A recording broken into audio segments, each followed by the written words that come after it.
Decentralizacije Zakona o gradu Rijeci i sveučilišne bolnice samo su neke od osnovnih postavki programa kojima Lista za Rijeku izlazi na izbore. Njihove ambicije se ne vrte oko sastavljanja nove vlade, već barem oko jednog mandatnog mjesta koji će zasigurno zastupati interese ovoga grada.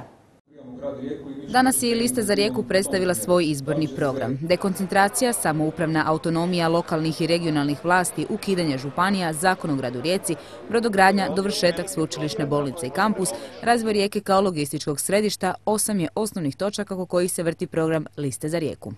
A evo i zašto će inzistirati na Zakonu o gradu Rijeci.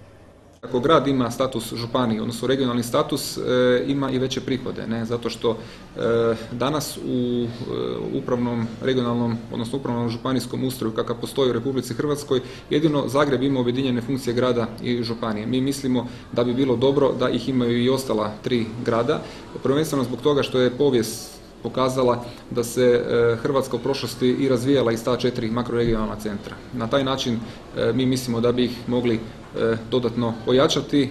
Rijeka je grad koji je dao mnoge saborske zastupnike, no svi su se oni isključivo bavili stranačkom politikom i politiziranjem, a ne zastupanjem interesa našeg grada, tvrde u Listi za Rijeku. Njihova posvemašnja nezainteresiranost za interese i potrebe građana koji su ih birali može se zorno vidjeti u raspodjeli sredstava prilikom donošenja proračuna za ovu godinu, gdje je KBC Rijeka kako ove godine, tako i redovito prošlih godina je dobivao najmanje sredstava u odnosu na ostale KBC u Hrvatskoj. Stoga oni nude nešto drugačije. Lista za Rijeku nudi Riječanima profil saborskog zastupnika koji će se u Saboru baviti isključivo interesima Rijeke i građana Rijeke, koji će svaki zakonski prijedlog i zakon koji se treba donositi prvo gledati da li je to u interesu Riječana i grada odakle dolazi.